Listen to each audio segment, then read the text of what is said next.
I normally just skim the top of the tooling and then I run the program.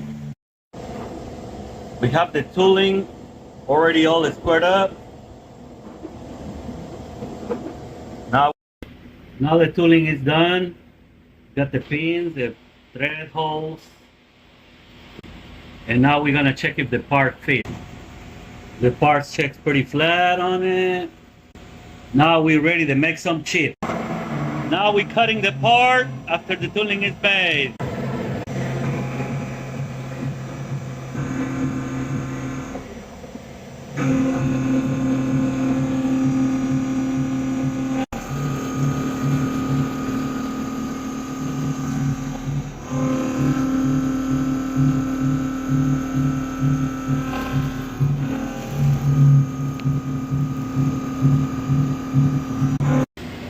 Part is done completely, beautiful.